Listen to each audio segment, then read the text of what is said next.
Et ça slam, coup de tonnerre à France Télévisions, ce ne seront ni Willy Revelli ni Sarah de Padoua qui vont remplacer Jarry à Tout le monde veut prendre sa place, mais Cyril Ferraud qui quitte par la même occasion son jeu de France 3.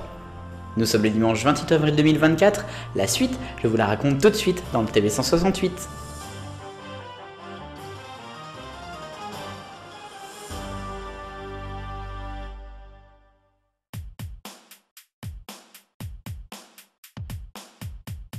Et ça slam, c'est bien le jeu de France 3 à la une ce dimanche du TV 168. Le Parisien nous a donné cette information hier après-midi. Cyril Ferraud quitte Slam, qu'il présentait depuis 15 ans. Il va rejoindre France 2 un petit peu plus qu'avant, puisqu'il est déjà sur France 2 avec notamment les prime time 100% logique ou encore The Floor. Il va donc remplacer Jarry à l'animation de Tout le monde veut prendre sa place. C'est lui qui a décroché le Sésame, alors qu'il n'était pas du tout candidat à la base. C'est France Télévisions qui lui a fait une proposition. Il a demandé quelques temps de réflexion et puis finalement il a accepté car il aime les défis, je cite. Un défi de taille pour Cyril Ferraud, puisque Tout le monde veut prendre sa place a quand même changé d'animateur très récemment, beaucoup de fois. Il y a eu Nagui jusqu'en 2021, puis Laurence Boccolini jusqu'en 2023.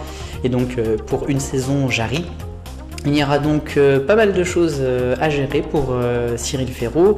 Garder les audiences qui sont un tout petit peu remontées cette dernière saison. Peut-être faire changer aussi certaines choses. Ce n'est pas totalement une surprise puisque Effervescence, qui est coproducteur de Tout le monde prend sa place, est aussi le coproducteur de Slam. Jusque-là, ça colle.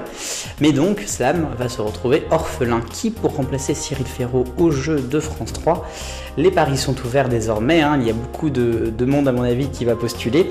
Ce n'est pas totalement la fin de Cyril Ferraud sur France 3, puisque vraisemblablement, il garderait son jeu Duel en famille qui est diffusé juste avant. Le bloc sur France 3 ne devrait pas changer, puisqu'il y aura toujours aussi après Question pour un champion de Samuel Etienne. Mais c'est quand même un petit coup de tonnerre dans le paysage audiovisuel français et pour France Télévisions. Donc après 15 ans de Slam, Cyril Ferraud s'en va. A noter qu'il y avait déjà eu un autre animateur avant lui pendant 2 mois l'été 2009, il s'agissait de Thierry Beccaro.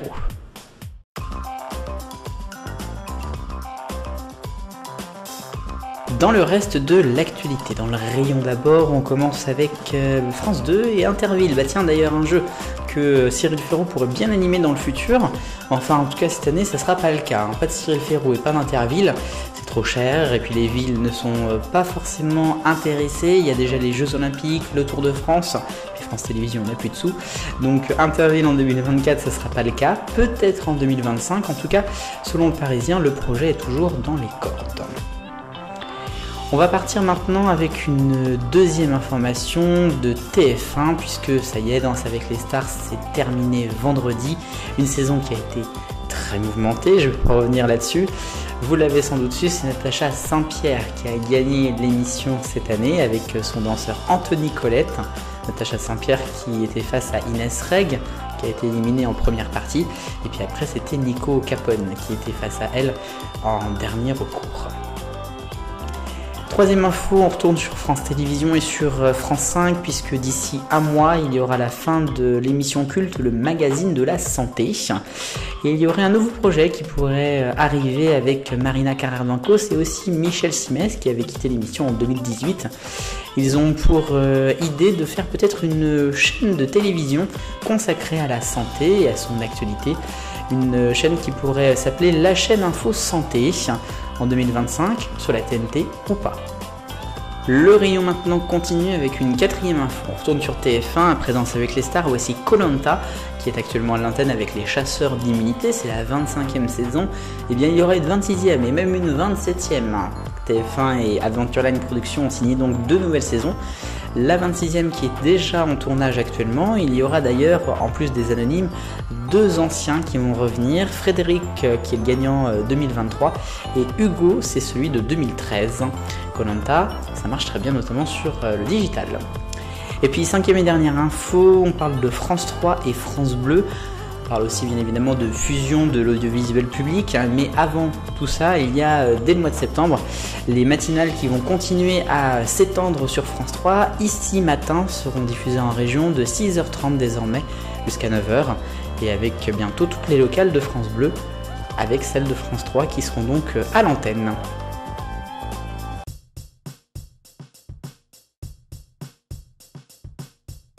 Un focus maintenant sur le retour de Secret Story, un retour très attendu depuis mardi sur TF1, sur TF1+, et aussi en rediff sur TFX. On peut retrouver l'émission qui a fait les belles heures de la télé-réalité à la fin des années 2000 et au début des années 2010.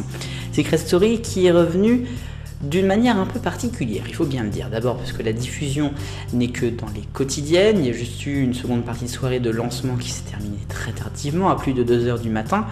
Et puis il y a un live entre 10h et midi, et 20h et 22h, mais qui est assez haché, qui est assez découpé. Alors dans tout ça, bon, pourquoi pas, mais en plus, c'est que on a des secrets qui ont été quand même très très vite découverts à la fois par les téléspectateurs mais aussi par les candidats à l'intérieur de la maison. Une maison qui a eu une fausse maison, puis une vraie maison. Des candidats dont on s'est même posé la question si c'était vrai ou pas, puisqu'ils sont quasiment tous issus de TikTok ou d'Instagram. Ce sont presque tous des influenceurs, donc des gens parfois qui se connaissent même entre eux. Et puis on a aussi une annonce d'une fausse voix, puisque la voix de Dominique Duforest, il avait annoncé de ne pas renouveler son contrat, puis finalement il est revenu. Enfin, c'est assez particulier, même si c'est un jeu, mais là on se méfie quand même des apparences.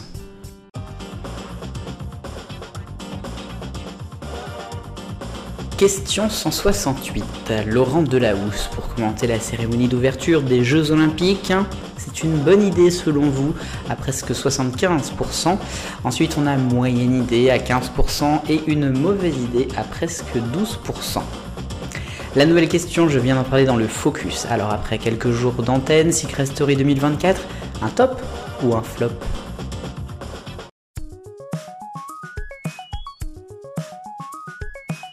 L'arc-en-ciel des audiences, le rouge est pour M6 d'abord. Recherche appartement ou maison samedi dernier est quand même bas, quasiment égal avec maison à vendre une semaine avant. Ensuite en orange chez France 3 avec un documentaire sur les années 80, les brunes, on a seulement 1 million. Ensuite de nouveau M6 en jaune avec le doc 1 an au cœur du collège Jean Villard à Chalon-sur-Saône, 1 451 000, c'est moyen. Pour le vert, nous avons C8 avec Touche pas mon poste, un record en prime time jeudi dernier à plus de 2 200 000 pendant 20 minutes. Ensuite, c'était TF1 avec d'abord Danse avec les stars partie 1, vendredi en hausse sur une semaine, meilleure finale qu'en 2022 également. Koh-Lanta est également en hausse, toujours sur la même chaîne en bleu foncé, avec 3 200 000 sur une semaine, c'est plus de 200 000. Et puis le violet pour France 2, disparition inquiétante mercredi, en hausse sur un an, 4 755 000. Pour ce qui est de l'audience de la semaine, je parle bien sûr de Secret Story, un lancement qui s'est fait en seconde partie soirée de 23h30 à plus de 2h30 et c'est plutôt pas mal finalement, 20% de part de marché, presque 800 000 téléspectateurs. Les quotidiennes, c'est mi-figue mi-raisin, on a eu un record jeudi à plus d'1 million de téléspectateurs. C'était un petit peu moins bien la veille et un peu moins bien pour celle de ce vendredi où il y avait la fameuse élimination, à voir donc prochainement.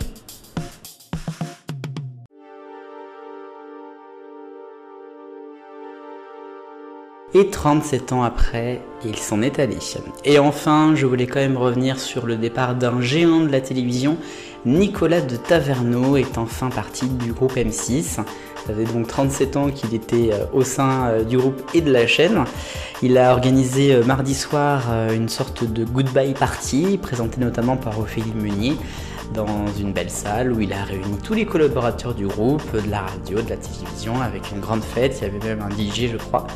37 ans, c'est beau, mais c'est pas terminé pour lui puisqu'il a décidé de continuer des activités. Alors là, pour l'instant en tout cas, pas à la télévision, mais à GL Events. C'est un groupe d'événementiel. Il a été nommé tout simplement vice-président du conseil d'administration.